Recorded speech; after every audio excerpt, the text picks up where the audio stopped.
नमस्कार दोस्तों, हमारे चैनल में आपका स्वागत है। हम आपके लिए संकटा माता की एक नई कहानी लेकर आए हैं। आशा है आपको पसंद आएगी। संकटा माता व्रत कथा हिंदू धर्म में अटूट आस्था और विश्वास का प्रतीक है।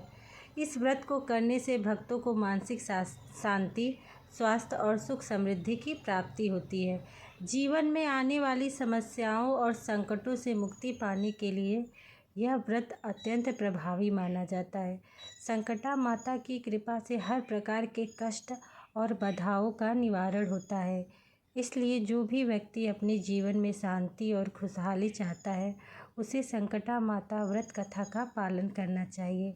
संकटा माता की कथा का श्रवण और व्रत का पालन करने से न केवल भक्तों के संकट दूर होते हैं, बल्कि उन्हें माता का आशीर्वाद भी प्राप्त होता है।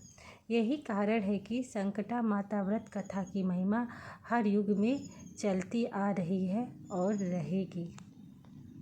एक गांव में एक बुढ़िया रहती थी।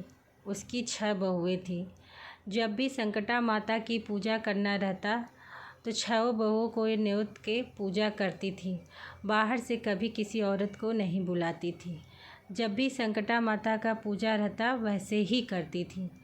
एक बार क्या हुआ कि ये लोग संकटा माता की पूजा करती हैं और बुढ़िया फूल रखना भूल जाती है। तो अपनी बड़ी बहू से बोलती है कि बेटा जाओ बाहर से फूल लेते आओ। बड़ी बहू जाती है बाहर फूल लेने, वापस नहीं आती है। तो बुढ़िया परेशान हो जाती है कि बड़ी बहू कहाँ गई, वो नहीं। तो वो अपनी दूसरी बहू को भेजती है, बोलती है तू जाकर देख कहाँ रह गई, उसे भी बुला ला और फूल भी लेते आना। तो दूसरी बहू जाती है, वो भी नहीं आती। इस तरह से इनकी 6 बहुएं जाती हैं, वापस नहीं आती।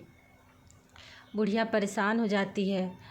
अब वो बाहर जाके बुढ़िया जाती है बाहर, देखती है कि कहीं कोई बहू दिख ही नहीं रही है, फूल जैसे कि तैसे पड़े हुए हैं। अब वो परेशान हो जाती है कि बहू कहाँ गई। अब वो वहीं रोने लगती है। तभी संकटा माता बुढ़िया का भेष धर के आती हैं।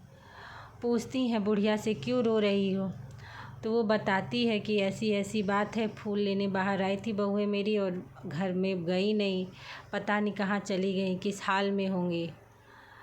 संकटा माता बोलती हैं कि तुम्हारे ऊपर संकटा माता रुष्ट हैं, इसलिए तुम्हारी बहुओं को चिड़िया बना दी हैं। वो देखो पेड़ पे जो 6 चिड़िया बैठी हुई हैं, ये तुम्हारी बहुएं ही हैं। अब बुढ़िया और रोने लगी कि मैंने माता की पूजा हमेशा अच्छे से की, अच्छे से मैंने सब कुछ किया, फिर माता जी मुझ पे रुष्ट हो गई, अब क्यों हो गई, और मेरी बहू को चिड़िया क्यों बना दी और कैसे ठीक होंगी। वो रोने लगती है। तब संकटा माता बोलती हैं कि जो ये संकटा माता का पूजा होता है, इसमें जितना ही प्रसाद को बांटा जाता है उतना ही फलित होता है। तुम लोग क्या करती थी, अपने ही पूजा करके और अपने घर में ही प्रसाद रख लेती थी, जिसकी वजह से माता जी रुष्ट हो गई हैं। अब जब भी अब अगला बुधवार आएगा तो उस दिन तुम 7 सुहागन को न्योता देना और बृहस्पतिवार को खिलाना अच्छे से, और जो प्रसाद रहेगा अपनी बहुओं को खिला देना, तब तुम्हारी बहुएं ठीक हो जाएंगी। तो वो कहती है, बुढ़िया कहती है ठीक है मैं वैसा ही करूँगी। तो संकटा माता चली जाती है। उसके बाद अब 7 दिन तक उनकी बहुएं वही घर में आंगन में चिड़िया बन के रहती हैं। जब बुधवार आता है उस दिन फिर से बुढ़िया बाहर से न्योता देती है, 7 सुहागिनों को बुलाती है, घर पे बुलाती है और अच्छे से खिलाती हैं। और जो प्रसाद रहता है जब अपने बहुओं के मुंह में डालती हैं तो बहुएं फिर से अपने रूप में आ जाती हैं। बुढ़िया खुश हो जाती है अपनी बहुओं को फिर से देखकर। तो ये थी संकटा माता की एक छोटी सी कहानी।